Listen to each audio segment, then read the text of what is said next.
Assalamualaikum warahmatullahi wabarakatuh.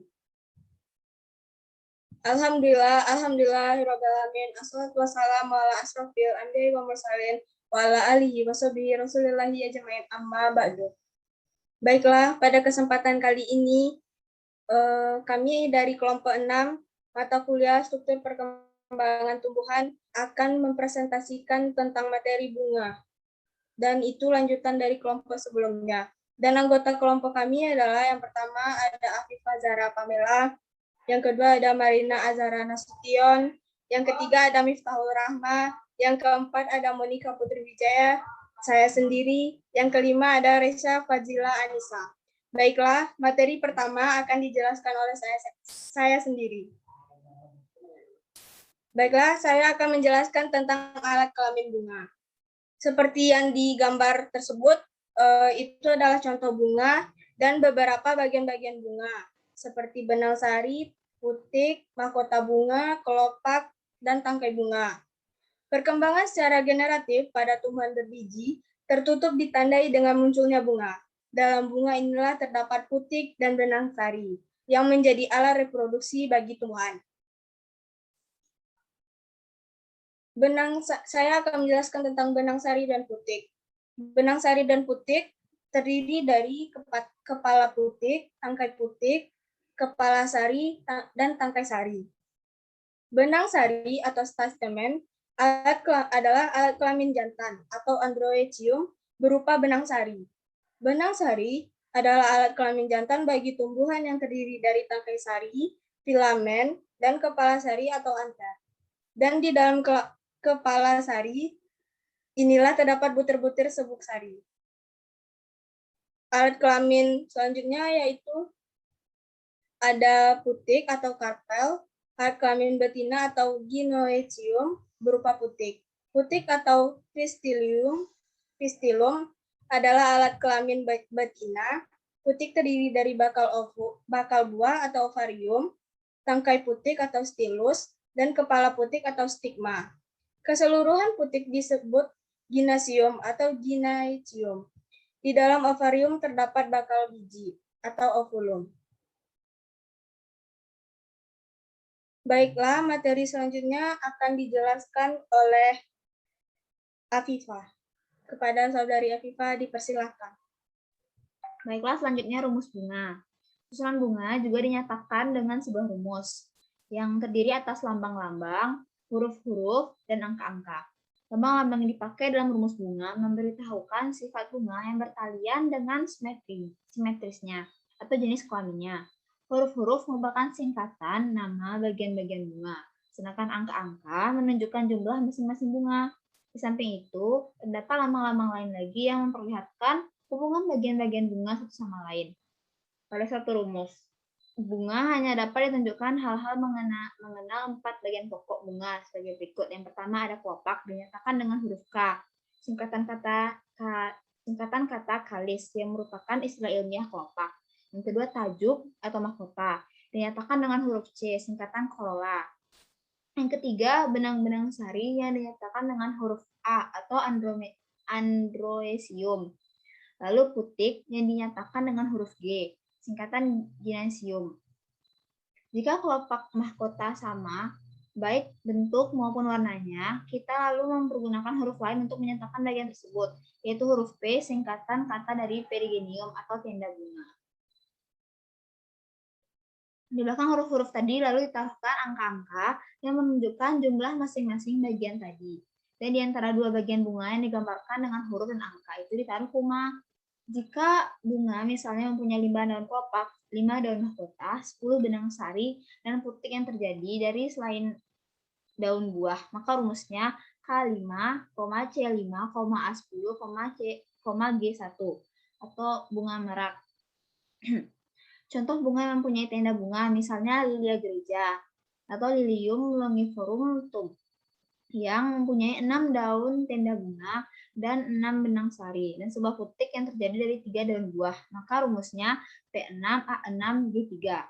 Di depan rumus hendaknya diberikan tanda yang menunjukkan simetri bunga. Biasanya hanya diberikan dua macam tanda simetri, yaitu untuk bunga yang bersimetri banyak atau actinomorphous dan tanda untuk bunga yang bersimetri satu atau zygomorphous. Jadi dalam hal rumus bunga merak yang bersifat zygomorph, rumusnya menjadi K5, A5, A10, G1. Sedangkan lilia gereja yang bersifat actinomorph, rumusnya menjadi P6, A6, G3.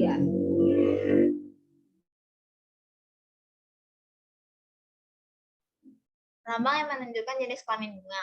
Untuk bunga banci atau hermaphroditus dipakai lambang Ki. Untuk bunga jantan dipakai lambang X. Untuk bunga betina dipakai lambang Y. Lambang jenis kelamin ditempatkan di depan lambang simetri. Jika kedua jenis tersebut dilengkapi dengan lambang jenis kelaminnya, maka rumusnya menjadi Ki K5, C5, A10, G1 dan Ki P6, A6, G3. Bagian bunga dapat tersusun dalam lebih daripada satu lingkaran. Dalam hal yang demikian, di belakang huruf yang menunjukkan bagian dalam yang tersusun dalam lebih daripada satu lingkaran tadi harus ditaruh 2 kali angka yang menunjukkan jumlah bagian di dalam tiap lingkaran dengan tanda tambah di antara kedua angka tadi. Contoh kedua rumus di atas harus kita ubah menjadi Ki K5, C5, A5 ditambah 5, G1 dan Ki P3 tambah 3, A3, tambah 3, G3. Jika bagian-bagian bunga yang tersusun dalam masing-masing lingkaran itu berdekatan satu sama lain, maka yang menunjukkan jumlah bagian yang bersangkutan ditaruh di dalam kurang. Pada contoh di atas tadi, maka rumusnya berubah menjadi Ki K dalam kurung 5, tutup kurung, C5, A5 tambah 5, G1. Satu lagi, Ki 3 dalam kurung 3 ditambah 3, tutup kurung, A3 tambah 3, G dalam kurung 3, kurung.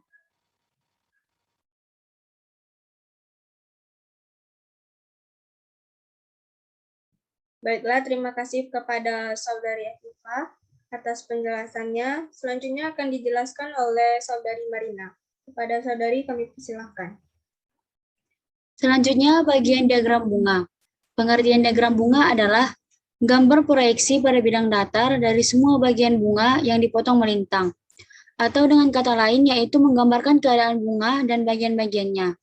Bagian bunga yang dimaksud adalah daun kelopak, daun mahkota, benang sari, dan putih.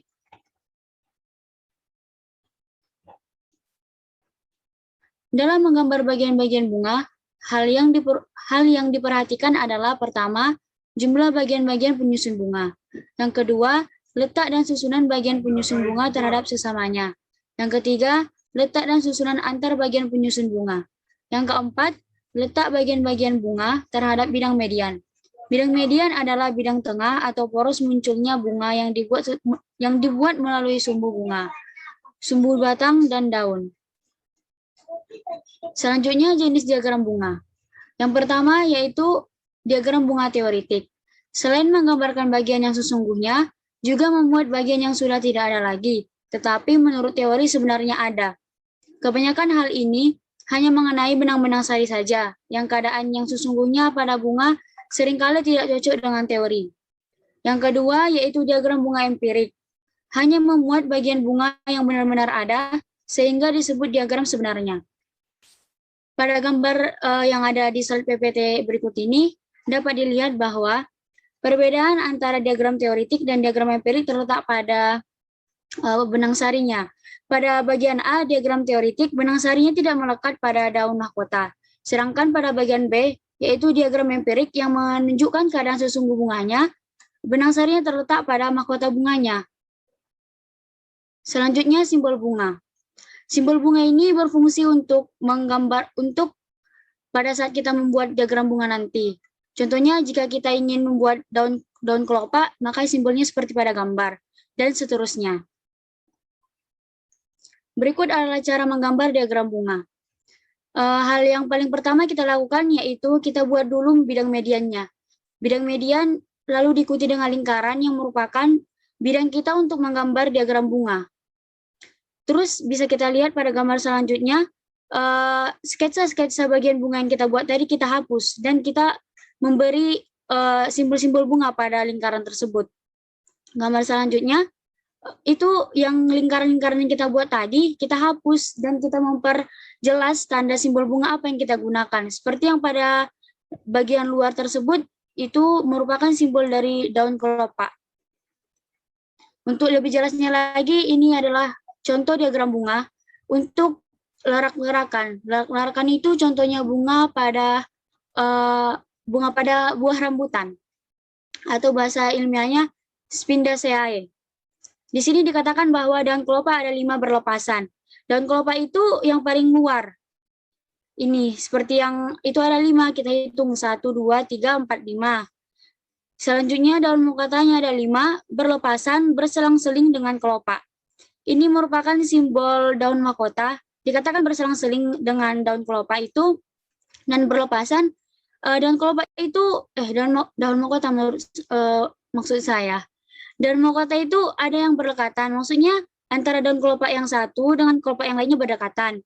Sedangkan ini berselang-seling, dia berada di tengah-tengah daun kelopak. Selanjutnya benang sari ada 10 dalam 2 lingkaran. Setelah lingkaran daun mahkota tadi, kita menemui ada 5 benang sari, yaitu 1, 2, 3, 4, 5. Dan setelah lingkaran benang sari sebelumnya, kita menemui benang sari 5 lagi, yaitu 1, 2, 3, 4, 5.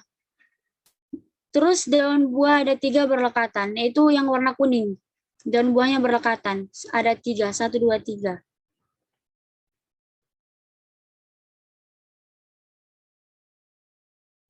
Baiklah, terima kasih kepada Saudari Marina telah menjelaskannya, dan selanjutnya akan disambung oleh Saudari Sasa. Kepada Sasa kami persilahkan. Baiklah, saya akan membahas tentang bunga majemuk. Yang pertama, perbungaan racemosa. Perbungaan racemosa yang memiliki sumbu utama perbungaan yang tumbuh tak terbatas, bersifat monopodial. Bunga mekar dari bawah ke atas atau dari tepi ke tengah. Perbungaan racemosa dapat terbagi menjadi beberapa macam, diantaranya racemus, misalnya pada Dendrobium dan Caesalpina pulcherrima. Pada Spica, misalnya pada perbungaan Pipernigrum. Pada Spadix, misalnya pada bunga Anthurium. Dan pada Umbrella atau payung, misalnya pada bunga Pelargonium capillutum atau bongkol, misalnya pada Helianthus annus. Pada umbella majemuk, misalnya pada Phoeneculum vulgar. Pada Malai, misalnya pada Tectona grandis, dan lain-lain.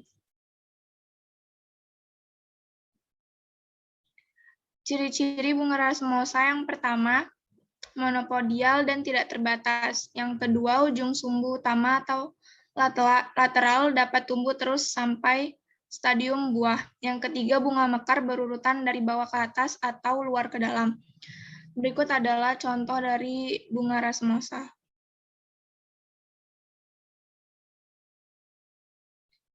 Yang kedua, perbungaan simosa. Perbungaan simosa yang memiliki sumbu utama yang tumbuh terbatas, bersifat simpodial. Bunga mekar dari atas ke bawah atau dari tengah ke tepi. Perbungaan simosa memiliki tipe perbungaan utama yang dinamakan cyme, yang kemudian memiliki berbagai macam variasi menjadi monocasium, bila hanya memiliki suatu sumbu sekunder, dan dicasium, atau bila membentuk 2 sumbu sekunder, dan pleikasium, bila terdiri atas 3 sumbu atau lebih. Ciri-cirinya adalah pemercabangan simpodial atau terbatas. Yang kedua, tiap kuncup terminal menghasilkan 1 bunga dan percabangan keluar dari kuncup axiller braktea. Dan yang ketiga, bunga mekar berurutan dari atas ke bawah atau dari dalam keluar. Berikut adalah contoh dari perbungaan simosa.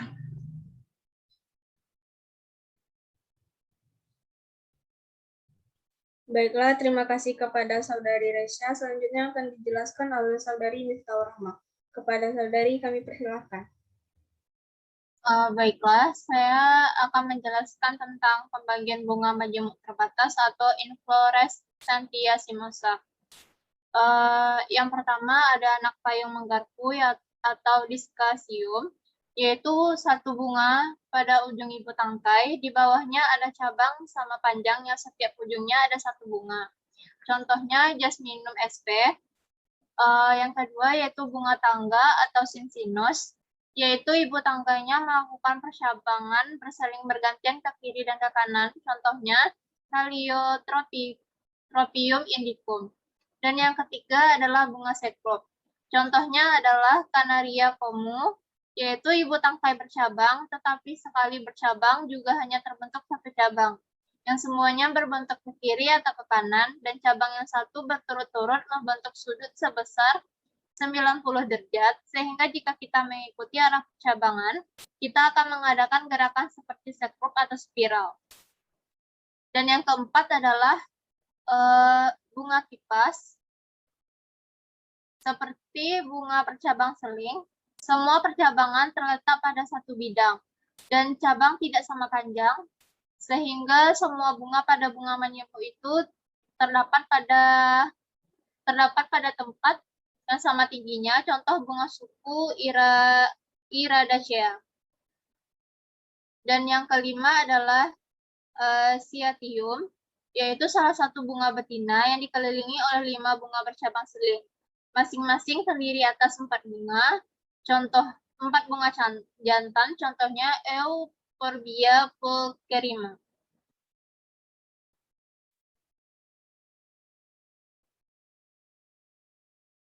Yang ketiga adalah perbungaan inflorescentia mixta atau bunga majemuk campuran.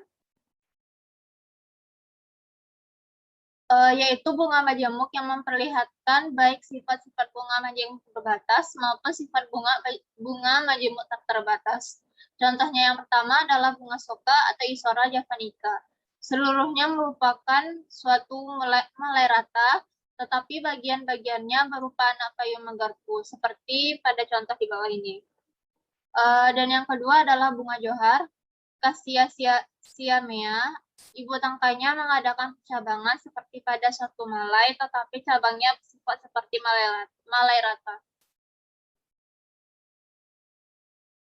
Pada bunga kenari yang mempunyai susunan seperti malai, tetapi ujungnya berupa sekrup, pembagian bunga campuran antara lain ada 4, yaitu gubahan semu atau karangan semu, lumbing atau antela, tukal atau glomerulus, dan sitium yang ditemukan pada Euphorbiaceae.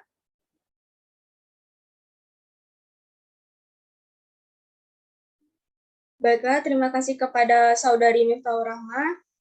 Kita telah sampai di bagian akhir presentasi.